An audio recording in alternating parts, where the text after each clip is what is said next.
Hello again and welcome to Foreplay Radio Sex Therapy. I'm your host, certified sex therapist Laurie Watson, author of Wanting Sex Again, and blogger at Psychology Today and WebMD. And I have with me Dr. Adam Matthews, my co-host, who's a couples therapist, psychotherapist, and president of NCAMFT. Foreplay is dedicated to helping couples keep it hot. Thanks for listening. Now on to today's topic. Hey everybody, and welcome to the Foreplay Radio Sex Therapy Podcast. I am your co-host, Dr. Adam Matthews, along with our host, the fabulous Laurie Watson. How you doing today, Laurie? I am so good. You're so good. Mostly because you've been talking about what you've been baking over the weekend. Yeah. Oh, yes. Gosh. I'm just learning how to bake. I'm novice baker. Ooh. I make all kinds of mistakes and then have to start over all over again. And then you have to eat your mistakes. And then you have to eat your mistakes. So good. Yeah, but I'm learning how to make brioche. Brioche. Because I love bread. Yes. And I made brioche with brie this weekend.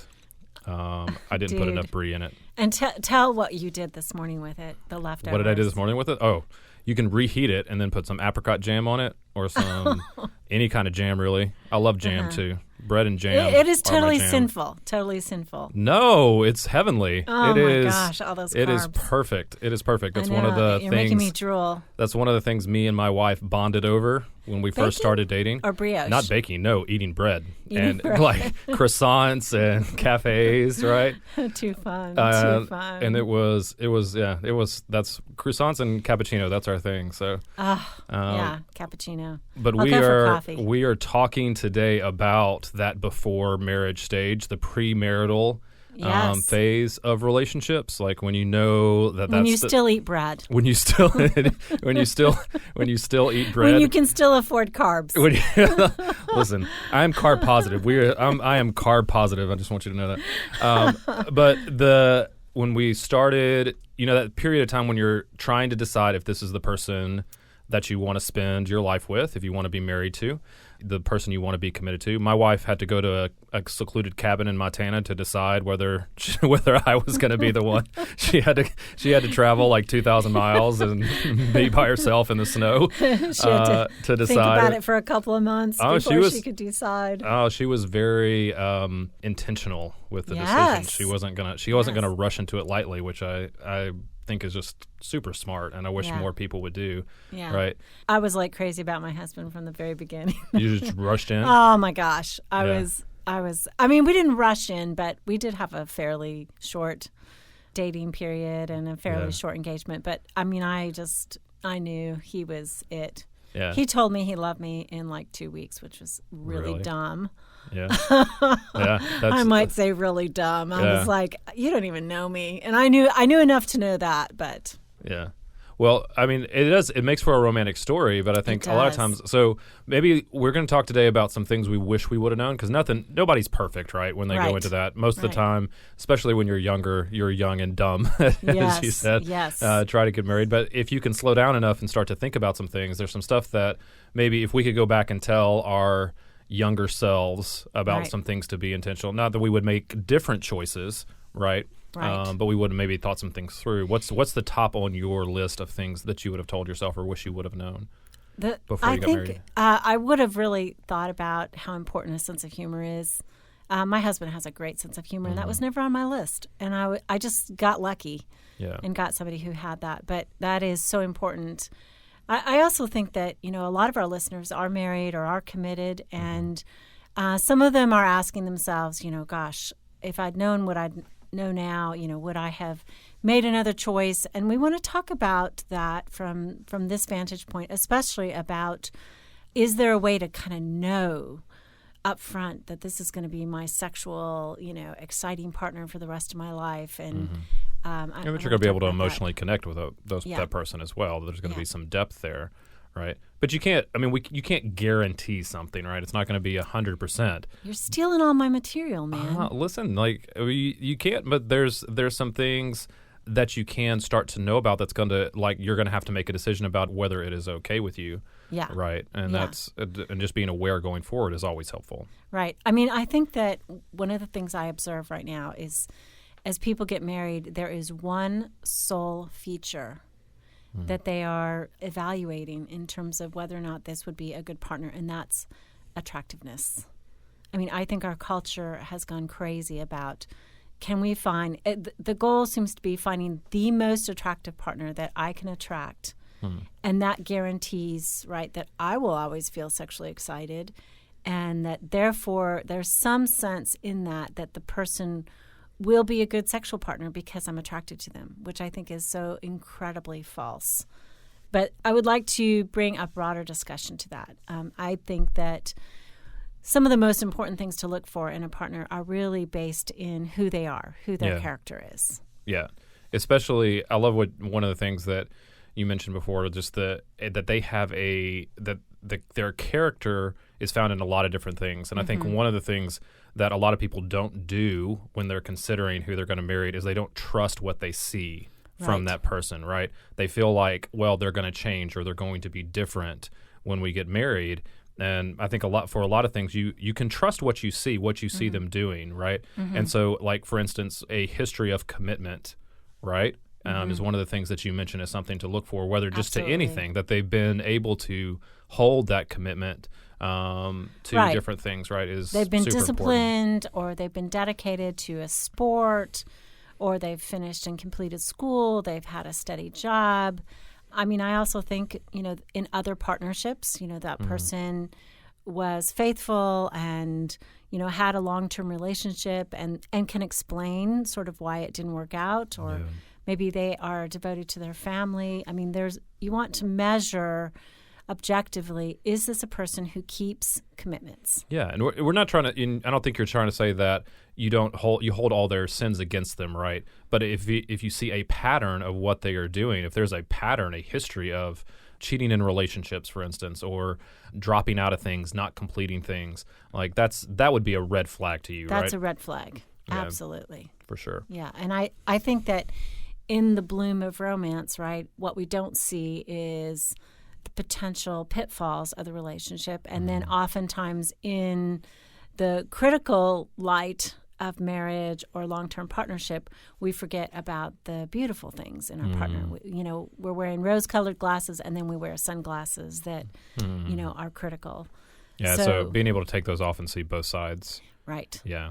And I think that's the other side of when you work it all through, right? Then we have clear vision. We see a person who has some problems, but who has stellar qualities as well. But in the beginning, I think, finding somebody who's a careful listener, I think that's really important. Yeah. How do you describe listening? Because I think a lot of people misunderstand listening. Like, what would you say? What makes a careful listener? I think with my husband, that stood out to me a lot. I mean, I remember we were just friends and we were sitting at the table, and it was kind of like, time dropped away. And there was this sense of absorption that he was really caring about what I said and listening intently to my arguments and my thoughts about different issues. And it was like, ooh, so flattering, but it was... I really sense this involvement, attention, presence to what I was talking about, not necessarily him, building an argument or trying to be funny or anything. It was like he was really paying attention, and that told me something about him. He heard what you said. He didn't make it all about him. Yeah. I think that's really important. If somebody's always trying to fire back or make it about them, they're not really listening to you. Right. Which is vital for a long-term health of a relationship, right? Is exactly. that they're really able to listen to each other. You also talk about there not any red flags. What would you consider some big red flags? Well, certainly, just what you've talked away. about, a pattern of relationships that have ended, with infidelity or addictions. I mean, certainly a person who is what we might call a dry drunk, right? Somebody who said, well, I used to be an alcoholic and I don't drink anymore. It's like, come on, that's not sober. Sober is somebody who has faced their addiction, who has worked a program, who is still working a program, who knows their vulnerability. That's different. Or consumer debt. Yeah. Somebody, it's different, I think, if somebody has made an investment, like they have a mortgage or they have a car payment or they have school debt and they have progressed in their field. But if somebody has just run up $20,000 in consumer debt, credit why card is debt. that? Yeah. Really, you spent clothes and went out to eat and you didn't have the money and now you're paying this off. I mean, that to me is a character issue, and the way they handle money is really important to examine. Yeah, I think with any of these things, addictions especially, but also with debt, if somebody's not being upfront about their flaws and what the ways that they are recovering and actively working on these things, then those things are still raging on, right? Yeah. And I think people have to understand that they cannot save the other person, right, from these things. Especially addiction, I think, is like people try to think, well, again, it's going to be different, or I'm going to be able to fix them, or I'm going to be able to save them from this, or they just need somebody to love them. Yeah. Like, no, like that is not going to happen. Pay attention. And their addiction is going to become yours. Right. Their debt is going to become yours.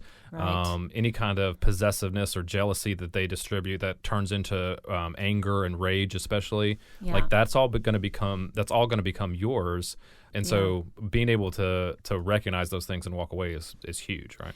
I had a patient who told me that a guy she was dating, who was a great guy, he was a very skilled technician, and within a few dates, he was linked in somehow to her email.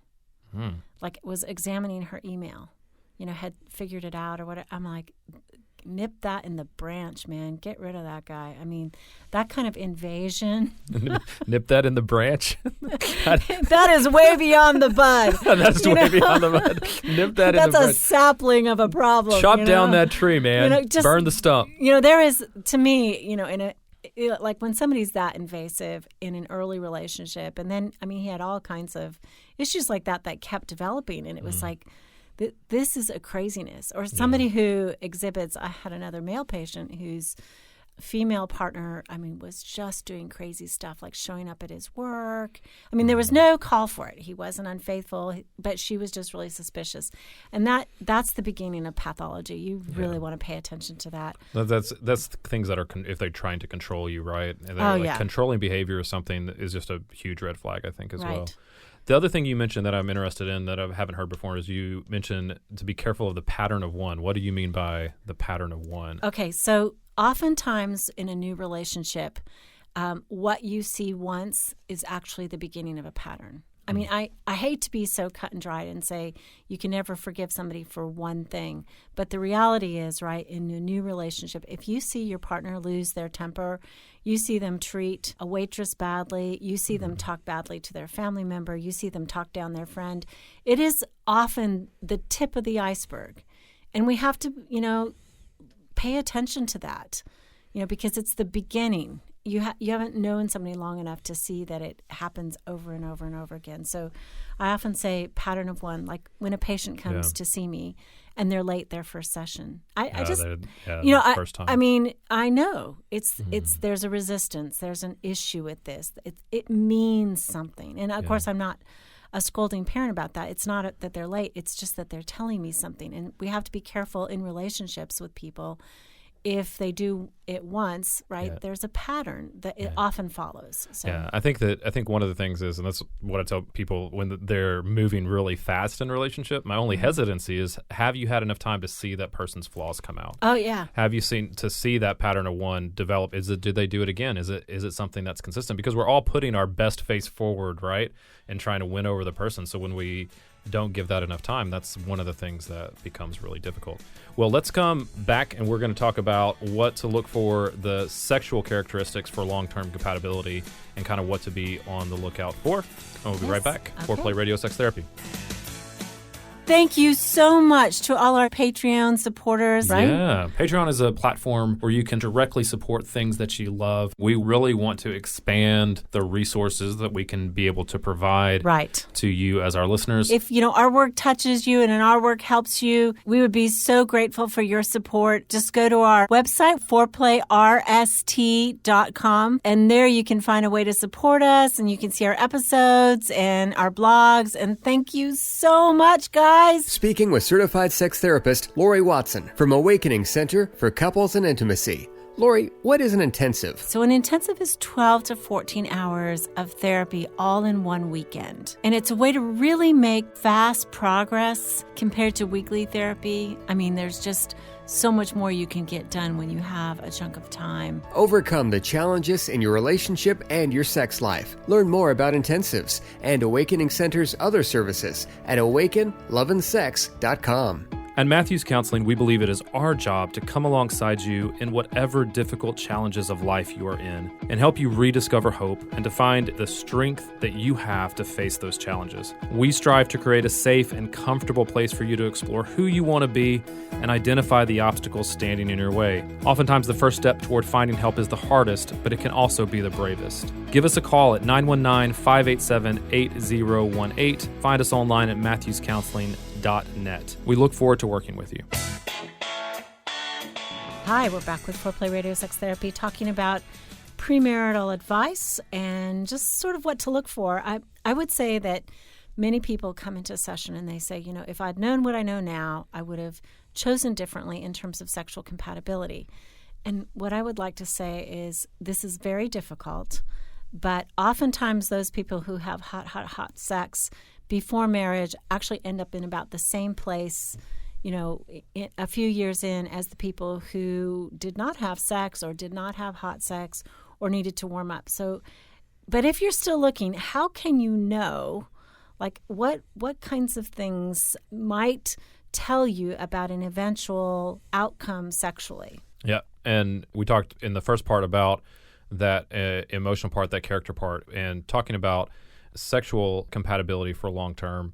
You were mentioning before in the beginning that it not just looking at attraction, right? Right. That attraction is important. Yeah, and I would say absolutely you have to be attracted to your partner and they have to be attracted to you. Mm. And, you know, I have lots of people who come in and say, you know, I was never really attracted to my partner, but they were a great person. That's why I married him. And now I'm, you know, I'm thinking again about that. And it's like, why would you marry somebody that you were not attracted to? No. You know, I mean, I think it doesn't have to be the most attractive. And that might be what they're saying sometimes is this wasn't the most attractive person I could have found. Well, it's like, right, because there's a balance against the many characteristics that make for a good life partnership. I think there are some people who could feel like that's a shallow characteristic to base a relationship on. Because on one hand, you have people that just go after the attractive partner. Sure. But then on the other hand, you have people that react against that and say, well, I want something deeper, so that means I'm not going to be attracted. I'm not going to value being attracted to them. But what you're saying is there has to be a balance between there. There has to be both things. Right. I mean, I don't think it necessarily has to be, you know, you look the most handsome or you're the most beautiful or even handsome. But there's something inside that feels this chemistry, whether it's the way they flirt or something that gives you some sense of sexual energy with them, right? That's attraction. Yeah. I also hear a lot of people who, you know, choose glamour over character. You know, and I know I'm old to say Ginger over Marianne or Marianne over Ginger. You probably don't remember Gilligan's. For all you millennials, that's a Gilligan's Island reference. Sit right back and you'll hear a tale. Yeah, exactly. Right. But Marianne, who was hot herself, you know, was this good Kansas girl. Yeah, and Ginger was this glamorous Hollywood girl, and they were both beautiful women. You know, but the idea was that men wanted Gingers who were, you know, incredibly beautiful, but she was a little empty-headed and a little vain. Yeah. And Marianne was like homespun, but, you know, she was very sexual. Right. And I think that sometimes you can't tell by looking. Sometimes the dressed-up glam girl doesn't necessarily have a depth in terms of her own sexual awareness, her own erotic core. You know, it's just on the surface. And so you have to know something deeper about them sexually, and that's what we want to talk about. So you're saying one thing doesn't equal the other. Hot in looks doesn't equal hot in bed. It doesn't. Necessarily. It doesn't. Not at all. For either gender. Yeah. I mean, a guy who's hot doesn't mean he's a great lover or patient or listens or is attentive. Right. Not at all. So you're looking for that energy that they bring, that sexual energy that they bring to the awareness of their own body, aware of their own sexuality, flirting, being playful, being touching, right? A desire there. You know, my kids, when they were young, the Backstreet Boys, right, were big. And they were singing, there was this song, if you want it to be good, girl, get yourself a bad boy. Do you remember that song? Yeah. Were your sons into Backstreet Boys? Oh, yeah. They were? Yeah. I don't know that they would be. I can't wait to see their reaction when you put that out there to the world that they were super into Backstreet Boys. But they were like bipping around singing this song, and I said, what do you think they're singing about? And of course they were a little young; they didn't quite know. And I said, well, what they're saying is, if you want it to be good, get yourself somebody who's had lots of lovers. And they were like, oh. And I said, but actually, if you want it to be good, you want to be with a partner who deeply listens to you. Because it's that sense of care about the other that actually creates a good lover, not the experience. I mean, I have sat with certainly men and women who say, I had like 30 lovers before I got married, and I know what I'm doing. And it's like their partner is, no, you don't. You clearly don't. I mean, experience actually is not always the best teacher. Yeah. And that's why I have a lot of hope for people who don't have many partners or who come into the marriage, as their one and only, and that they can grow it. Yeah. So experience is different because it doesn't always lead to self-knowledge, right? To know what I want in bed or what I like, right? It doesn't always lead to that. But that's what one of the things that you want. And you don't just look for that sexually. You're looking for somebody who knows what they want inside and outside of the bedroom, right? And so, that's something you can see. That's something that's tangible, even without having sex. If somebody knows what they want, they're going to be able to ask for it clearly. Somebody who can represent themselves, right, and say this is it. I also think that this generation, what's so tragic is sex is so visual with porn and the movies and every kind of media influence. The difficulty is, I think they enter sexual relationships performing versus knowing, right, and experiencing and feeling and being sensually involved. There's so much pressure, to perform and to be like whatever it is they're seeing. So many of them really, even though they've had multiple lovers, really don't know anything about themselves or even about their partners. Yeah. That, to me, is being comfortable in your own skin. If you're with somebody who is comfortable in their own skin, right, you kind of just know. Like, versus whether they're trying to put on a show or they're trying to act or they're trying to be something that they're not. Somebody that is comfortable in their own skin is relaxed. They know what they want, but they're also not forcing that on anybody else around them. Right. And that's some maturity. But you also want somebody, right, and you talk about that the other person is able to be responsive to you, right? Oh, yeah. I mean, I think that is pretty huge. Exactly. And I think as in so much as you want to be attracted to your partner, you want to make sure they're attracted to you too. That you have concrete evidence of that, through their open desire, through their asking, their initiation, all of that. Really important. You don't want somebody that's turning away from you all the time. Nope. Right. I mean, and somebody who's responsive. Yeah, and because that's evidence that they're going to do that. They're going to do that sexually as well. Exactly. And I often say, people, if sex goes off during the engagement, think twice. Like, for some reason or another, it's this critical point, right? They were sexual before they got engaged, and then when they get engaged, they turn it off for multiple reasons. And to me, that is a huge red flag. Yeah. I think just a quick aside soapbox, right? Engagement does not mean you're already married. It doesn't. Right? I have so many. I hear people talk about, like, they get engaged and then red flags present themselves and then they feel stuck.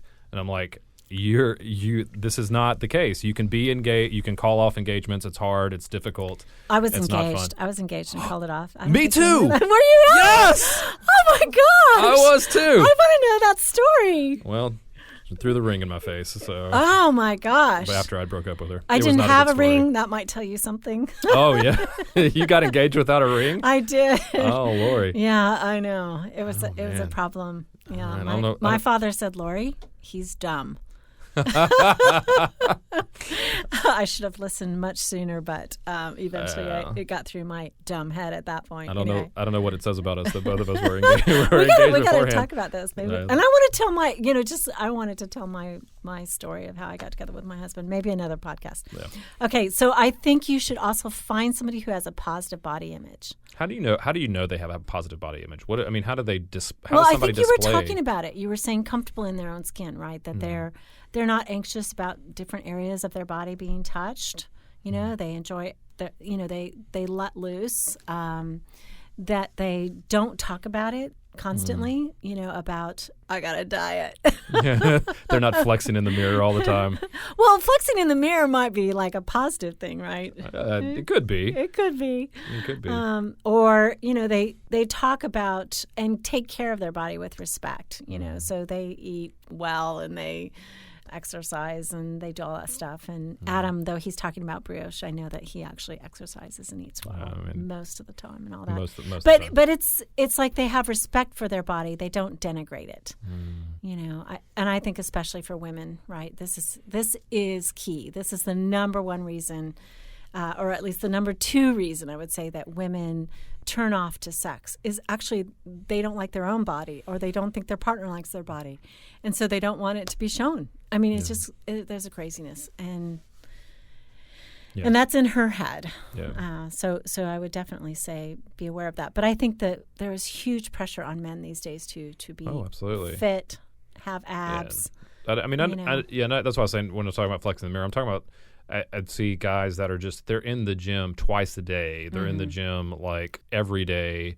They're taking tons of supplements. They're like, I think what I mean by that is that's where they are fixated on, right? Which means that that is an insecure body image, right? When it's more of a narcissism is what you're talking about, and that they need the flattery because they don't have a sense of confidence about their body. Yeah, because when they lose that, when they're not able to maintain, they'll either neglect their partner or in their family to maintain that, or they'll lose that, and in both senses, it starts to be dangerous. Yeah, not good. So one of the things, if we're talking about premarital stuff, right? But one of the things that may happen, as we talked about in the beginning, is that if you're already married, you're already in a relationship, you may look at these things and go, well, I wish I would have known that. I missed the boat.